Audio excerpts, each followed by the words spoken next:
बीमारों को चंगा करो, हाँ। मरे हुओं को जिलाओ, कोढ़ियों को शुद्ध करो, दुष्ट आत्माओं को निकालो।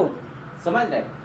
जब आप सही शुद्ध जानकारी लोगे, है ना, आप जैसे कोई कृषि सहायक होता है ना, आप उसके पास खेती करने का शौक है तो उसके पास बैठोगे, अगर जानकारी नहीं लोगे तो आप खेती कैसे करोगे?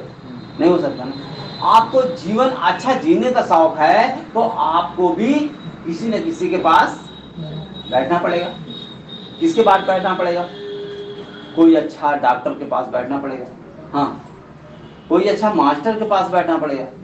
तो ये भी तो पता होना चाहिए, खेती करने वाला व्यक्ति कोई किसान सहायक के पास बैठेगा, ठीक है, तो उसको सही जानकारी मिल जाएगी।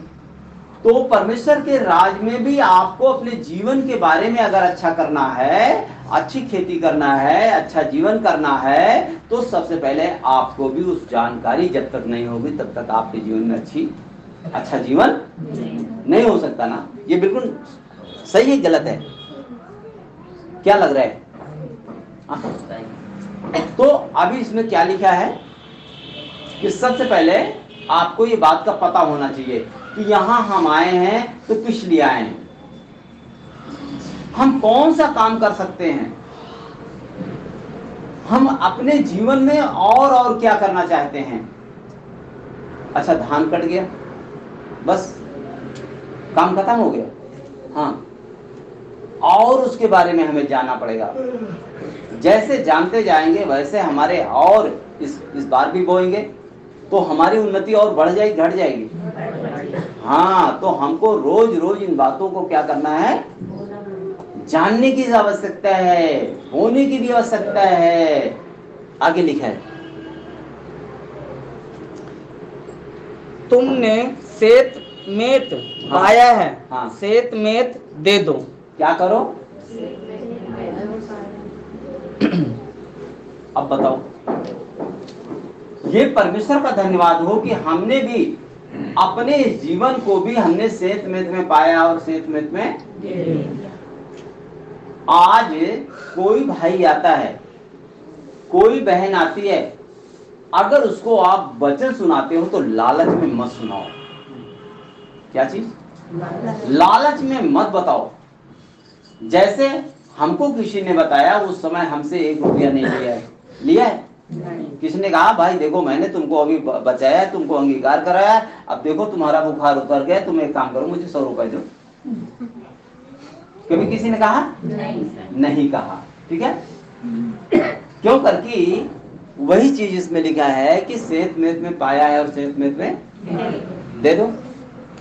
अब श्वेत मेत में पाया है और श्वेत मेत में तो देने का मतलब होता है ना, हमारी भी जब बेटी का दौड़ा ठीक हुआ तो हम तो गली गली में गए, बहुत सारे खर्च खराबा किए, लेकिन वहां से हमारा जीवन अच्छा नहीं हुआ।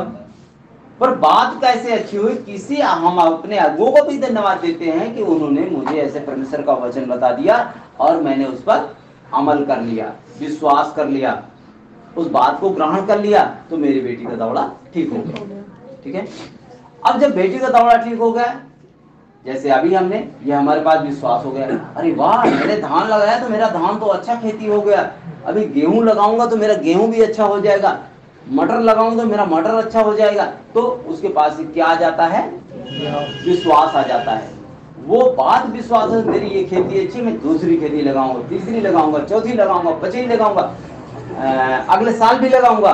तो वो क्या करता है, उसकी उन्नति बढ़ जाती है, घट जाती है? बढ़ जाती है ना।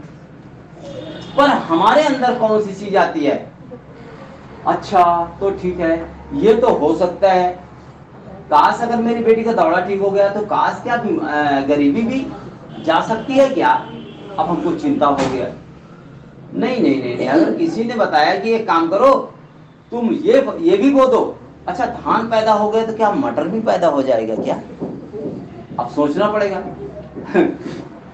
ये एक लीडर के अंदर एक बहुत बड़ी अच्छी जानकारी होनी चाहिए। क्यों? हाँ, अभी हमारे पास भी ऐसा हो सकता है तुम्हारे बीच में, अगर तुमको खुद से हम जानकारी नहीं लेंगे, कोई तुमसे अगर जानकारी लेने आएगा तो तुम क्या करोगे? अच्छा दीदी ठीक है, मेरा बेटा तो ठीक हो गया, अच्छा काश क्या मेरी माता जी भी हैं, क्या वो भी ठीक हो सकती हैं क्या?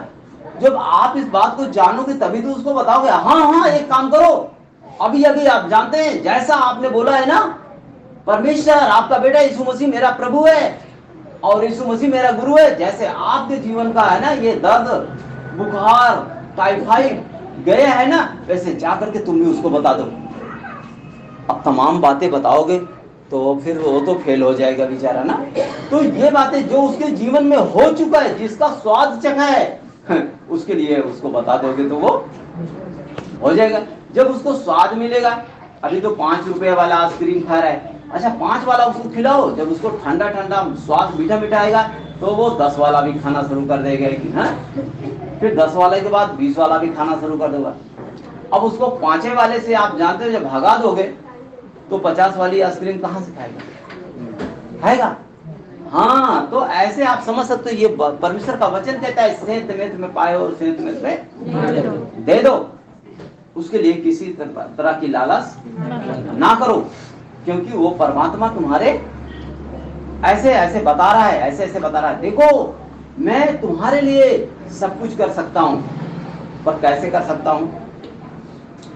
तुमको जब तक तुम मेरी सही जानकारी नहीं लोगे, लोगों के अंदर सोच क्या है, हाँ सत्संग तो जाते हैं, सत्संग तो मेरे घर की जाती है, बेटी भी जाती है और भाई भी जाते हैं, बहन भी जाते हैं, मैं सत्संग, लेकिन सत्संग जाते हैं, सत्संग की जानकारी भी तो हमें होनी चाहिए। क्यों? बच्चा मेरा स्कूल जाता है, वो मैं तो ऐसा ना, अब मैं है ना अपने बच्चों को डॉक्टर बना दूंगा। अब बच्चा जाता है स्कूल पर, कोई चीज नहीं लेके आता है ना, रास्ते में उसको क्या करता है, खत्म कर देता है। फिर उसका जानते हैं ध्यान खेलने में लगा है, बहुत सारी वस्तुओं में लगा है, तो जो स्कूल का चीज लाएगा वो एक दिन डॉक्टर मास्टर बनेगा? नहीं बन सकता है ना। आपके बस सोच और चाहत रहेगी, बाकी आप सही चाहत के लिए एक सही काम भी तो करना पड़ेगा। हमारी चाहत है कि हम अपने बच्चों को डॉक्टर बनाएं, लेकिन एक सवाल होता है, आपको चाहत के साथ चाहत वाला काम भी करना पड़ेगा, खाली चाहत बनानी है? चाहत वाला काम भी करना पड़ेगा, काम भी करना पड़ेगा, चाहत वाला काम भी करना पड़ेगा। तो ये परमेश्वर का वचन आपको साफ साफ बता रहा है, ठीक है। और एक चीज और होता है, अब चाहत वाला काम, फायदे वाला काम करना है।